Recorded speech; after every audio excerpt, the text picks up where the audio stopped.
আমি ইতিমধ্যে চৰকাৰৰ লগত বিভিন্ন পৰ্যায়ত বিভিন্ন ধৰণৰ আলোচনা বিলোচনা হৈছে চৰকাৰে কিন্তু আমাক মুখত কয় যে বোলে হয় আপোনালোকৰ কাৰণে কাম কৰি আছো আপোনালোকক সহায় কৰিম বা এই ব্যৱস্থাটোৰ কিবা এটা উপায় উলিয়াম কিন্তু মুখত কয় কিন্তু কাৰ্যত একো কৰা নাই এতিয়া চাওক ইয়াৰ পিছত আমাৰ বিভিন্ন এতিয়া অকল অসম বা ৰাজ্যিক পৰ্যায়তে নহয় আমি ৰাষ্ট্ৰীয় পৰ্যায়তো এই আন্দোলনটো হৈ আছে ৰাষ্ট্ৰীয় পৰ্যায়তো চেন্ট্ৰেল গভৰ্ণমেণ্টৰ এগেইনষ্টত বা চেন্ট্ৰেল গভৰ্ণমেণ্টকো এই কথাটো বাৰে বাৰে সকিয়াই দিয়া হৈছে যে আপোনালোকে এনপিএছ ব্যৱস্থাটো উঠাই লৈ ওপিএছ ব্যৱস্থাটো দিব লাগে যাতে যিয়ে সুৰক্ষা দিব পাৰে ভৱিষ্যত কৰ্মচাৰীসকলক জীৱনটোত এতিয়া কথাটো হ'ল কি চৰকাৰে যাই যে আন এটা এনেকুৱা ভেকভাৱনা এটা সৃষ্টি কৰিলে ইউপিএছ বুলি এটা ব্যৱস্থা আনিলে যিটো ব্যৱস্থাক আমি ডকাইত আখ্যা দিছোঁ যদি এনপিএছটো চুৰ হয় তেতিয়াহ'লে ইউপিএছটোক আমি ডকাইত বুলি ক'ম কাৰণ কিয় জানেনে এনপিএছত ৰিটায়াৰ্ড হ'লে কিবা এটা পইচা পাইছিলে কিন্তু ইউপিএছত এই পেঞ্চন দিয়াৰ নামেৰে যি এটা লুণ্ঠন কাৰ্য আৰম্ভ কৰিছে যে এটা এচিউৰ্ড পে আউট বা পেঞ্চন দিয়াৰ ব্যৱস্থা এটা কৈ কেনে তেওঁলোকে গোটেই আমাৰ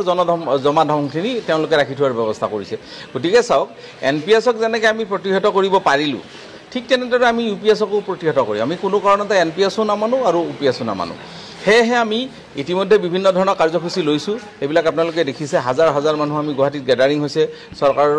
এই বিষয়টোত যাতে তেওঁলোকে চকু দিয়ে আৰু যাতে ইউপিএছ আনে সেই ক্ষেত্ৰত আমাৰ আন্দোলন চলি আছে আৰু চলি থাকিব এতিয়া আমি আকৌ কিছু আমাৰ দেখিছে অসমৰ পৰিস্থিতি আপোনালোকে দেখিছে গতিকে সেই পৰিস্থিতি সাপেক্ষে আমাৰ আন্দোলন কিছু সীমিত হৈ আছিল যদিও এতিয়া আমি পুনৰ আন্দোলনৰ কাৰ্যসূচী আৰম্ভ কৰিছোঁ ইতিমধ্যে আমাৰ মুখ্যমন্ত্ৰী মহোদয়ক তেওঁক আমি ইমেইল যোগে এইটো দাবী জনাইছোঁ যে ইউপিএছ আনিব লাগিব ইউপিএছ বা এনপিএছত আমি কেতিয়াও ক্ষান্ত নাথাকোঁ আৰু সেই তাৰে এটা অংশ হিচাপে আমাৰ প্ৰত্যেক ডিষ্ট্ৰিক্টতে প্ৰতিদিনে 3খনকৈ সভা হ'ব আৰু এই সভাৰ মূল উদ্দেশ্যটো হ'ল আমি এনপিএছো নামানো ইউপিএছো নামানো আজি তাৰেই আপোনালোকে দেখা পাইছে আজি তামোলপুৰ হায়াৰ ছেকেণ্ডেৰীত তাৰে এখন সভা হৈছে এই সভাত আমাৰ তামোলপুৰবাসী ৰাইজ যিবিলাক আমাৰ এমপ্লয়ি আছে আৰু এটা কথা চাওক অকল এমপ্লয়ি নহয় দে আমাৰ এই সমস্যাটো লাহে লাহে ৰাইজেও জানিবলৈ ধৰিছে যে আমাৰ কৰ্মচাৰীসকলে যদি দৰমহা নহয় তেতিয়াহ'লে ওচৰৰ মাৰ্কেটখন জীয়াই থাকিব নোৱাৰে সৰু সৰু দোকানীবিলাকৰ পৰা আমিয়ে বস্তু কিনো আমিহে ক্ৰয় কৰোঁ গতিকে আমাৰ যদি দৰমহা বা পেঞ্চনটো নহয় তেতিয়াহ'লে কি হ'ব সৰু সৰু দোকানীবিলাকো মৰি যাব সেই কথাটো লাহে লাহে আমাৰ ৰাইজক আমি অৱগত কৰিছোঁ ৰাইজেও বুজিবলৈ সক্ষম হৈছে আজিৰ পিছত আমাৰ আৰু দুখন আছে মিটিং এখন আছে ক'ত নাগৰিজুলিত আছে ইয়াৰ পিছত আমাৰ আৰু এখন গড়েশ্বৰত আছে এতিয়া চাওক আমাৰ একদম স্পষ্ট দাবী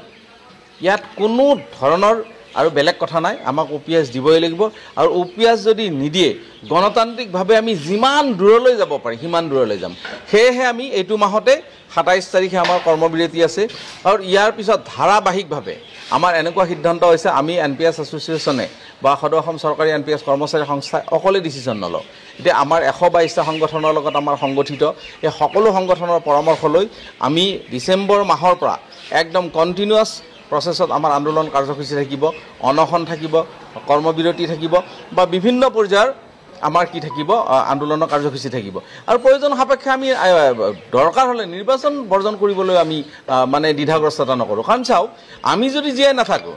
আমি যদি জীয়াই থাকিব নোৱাৰোঁ তেতিয়াহ'লে আমি বাকী সমাজখনক কেনেকৈ জীয়াই ৰাখিম আমি সদায় অনিশ্চয়তাৰ এটা ভৱিষ্যত লৈ কেতিয়াও চাকৰি কৰিব নোৱাৰোঁ আমি চৰকাৰক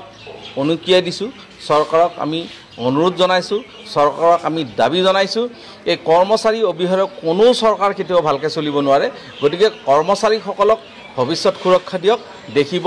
আপুনি যি ভাবিছে অৰ্থাৎ মুখ্যমন্ত্ৰী মহোদয়ে যি ভাবিছে ভাৰতবৰ্ষৰ 5খন ৰাজ্যৰ ভিতৰত এখন ৰাজ্য কৰিবৰ কাৰণে তেওঁ যি ভাবিছে সেই ভাবাটো আমি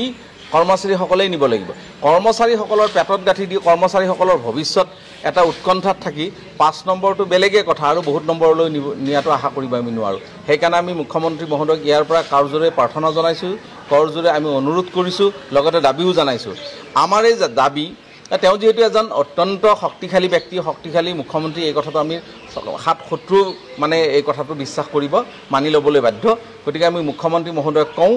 যে আপুনি অন্তত ৰাষ্ট্ৰীয় পৰ্যায়ত আপোনাৰ যেহেতু ৰাষ্ট্ৰীয় পৰ্যায়ত এটা দাবী দিব পৰা ক্ষমতা আছে আপোনাৰ জ্ঞান আছে শক্তি আছে সেই শক্তিৰে অন্তত ৰাষ্ট্ৰীয় পৰ্যায়ত আপুনি এই কথাটো উত্থাপন কৰক যে কৰ্মচাৰীসকলক এনপিএছ কৰ্মচাৰীসকলক ইউপিএছ এনপিএছ এই কথাটো নহয় যাতে ইউপিএছ বা এনপিএছ নহয় ইউপিএছ যাতে দিয়ে সেইটো আমি তেখেতক আমি অনুৰোধ জনাইছোঁ।